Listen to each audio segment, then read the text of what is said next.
Je voudrais d'abord vous remercier de cette opportunité que vous m'offrez de pouvoir faire le bilan de cette cinquième Assemblée générale de l'Union du clergé béninois. Je voudrais en tout premier lieu rendre grâce au Seigneur qui nous a offert cette opportunité d'accueillir les assises de la cinquième Assemblée provinciale de l'Union du clergé béninois. Je puis dire que les craintes étaient immenses au départ. J'avais beaucoup de craintes, beaucoup d'hésitations par rapport à la réussite de l'événement. Et quand vous demandez mes impressions aujourd'hui, je peux vous dire que c'est avec un sentiment de joie et d'action de grâce que je regarde cet événement qui est en train de s'achever. Je bénis le Seigneur pour cette opportunité qu'il nous a offerte de pouvoir vivre les assises de la 5e Assemblée provinciale de l'Union des clergés béninois.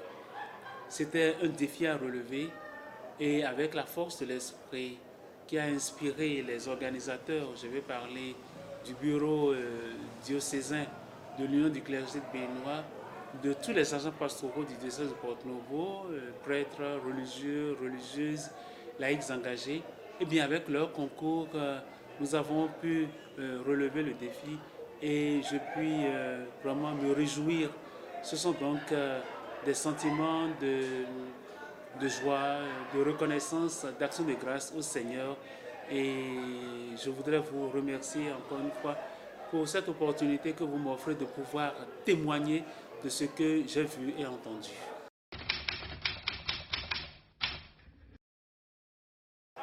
Alors, le thème de l'inculturation, je l'ai dit à plus d'une occasion, c'est un thème qu'on ne saurait jamais épuiser.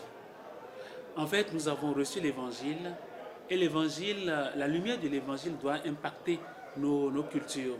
Donc on ne peut pas en une seule occasion épuiser ce thème-là. Ce thème-là a besoin d'être repris, enseigné. Ce thème doit impacter toutes nos activités pastorales. Et je suis heureux que le thème de cette année est porté sur les funérailles, l'inculturation au niveau des funérailles, l'inculturation au niveau des rites de naissance. Et on ne saurait jamais épuiser un thème aussi important. Alors, les travaux qui ont été menés déjà en amont au niveau de chaque diocèse, où les recherches ont été menées, les recherches ont été entreprises, les prêtres ont collaboré de façon vraiment assidue à l'élaboration de ce thème-là et puis à l'application de ce thème. Donc, ce travail en amont a pu être porté vraiment à l'Assemblée générale et nous avons vu comment est-ce que les prêtres ont manifesté beaucoup d'intérêt pour ce thème-là.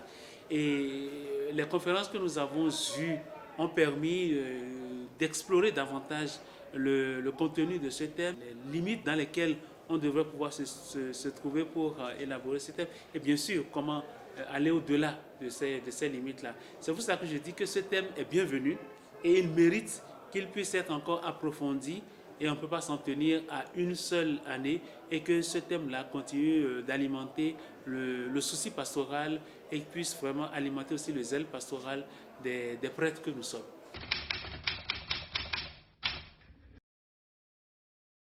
Au niveau de l'Union du clergé béninois, j'avoue que les dispositions sont prises pour qu'on ne s'arrête pas seulement à une année.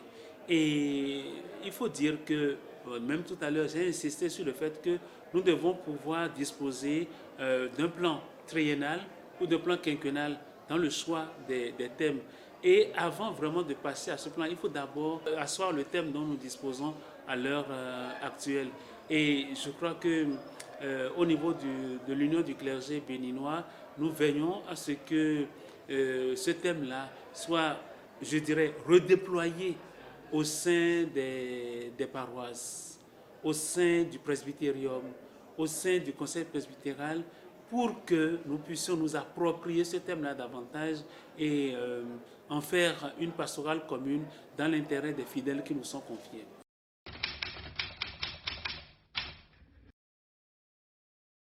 Alors, l'exhortation, c'est de dire que nous ne devons pas rester sur nos lauriers.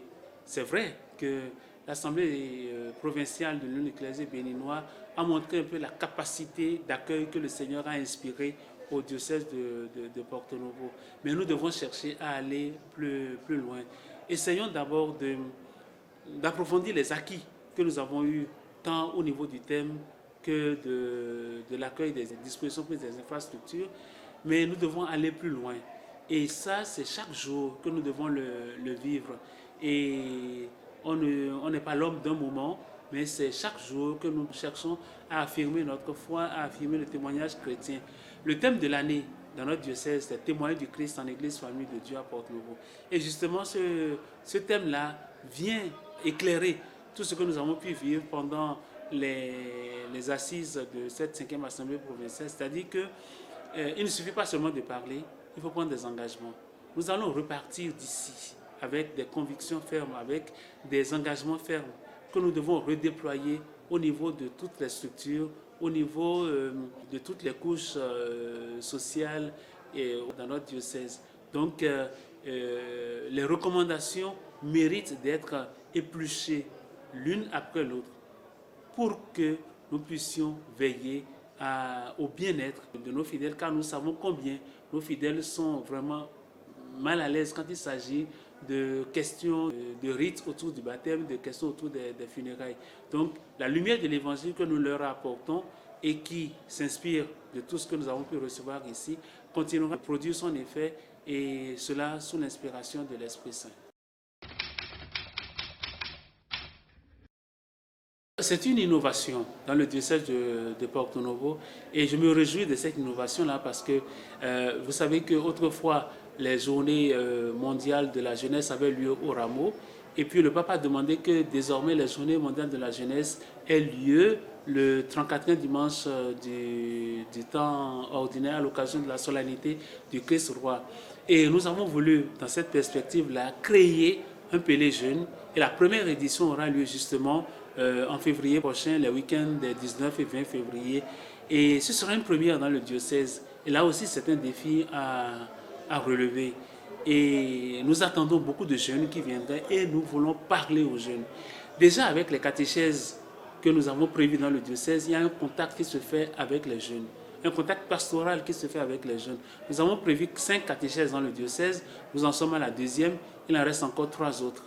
Et le Pélé jeune sera l'occasion de rencontrer encore tous les jeunes du diocèse et d'évoquer avec eux, bien sûr, le thème d'année, témoigner du Christ en Église Famille de Dieu à Porto Novo, et d'évoquer avec eux aussi la question de la synodalité dans l'Église, le thème du synode qui a été mis en route par le pape François, et les jeunes sont appelés à cheminer avec nous en Église, pour que nous puissions leur apporter le soin dont ils ont besoin, le soin pastoral dont ils ont besoin, l'attention pastorale dont ils ont besoin pour être davantage fils et filles de l'Église et apporter aussi à leur tour leur contribution à l'affermissement de la foi dans l'Église.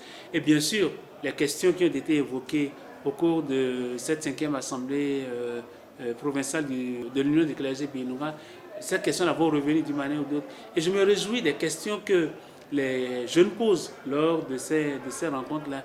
Et ces questions posées permettent vraiment d'ouvrir les horizons. Et je suis persuadé qu'à l'occasion du prochain Pélé jeune, où les jeunes seront davantage rassemblés, ils vont évoquer l'une ou l'autre des questions, le thème de l'année, le synode sur la synodalité, le thème de l'inculturation, et puis beaucoup d'autres thèmes aussi.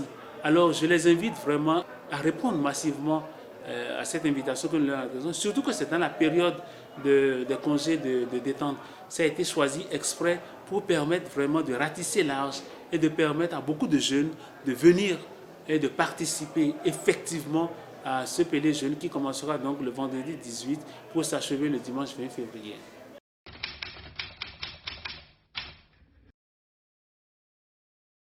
Je vous remercie encore une fois pour l'opportunité que vous m'offrez de pouvoir communiquer à travers les médias, et c'est l'occasion de vous saluer vous aussi pour ce que vous faites pour l'annonce de l'Évangile dans le diocèse de Porto-Novo.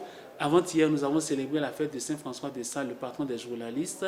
Et c'est Saint François de Sales que j'invoque sur chacun de vous. Et je prie Saint François de Sales d'intercéder pour vous, pour que la mission que vous accomplissez puisse vraiment permettre à l'évangile de s'enraciner dans le cœur, dans vos cœurs et dans nos cœurs à nous, dans le cœur de chaque fils et fille de ce diocèse. L'évangile par les médias. Je vous bénis dans le Seigneur.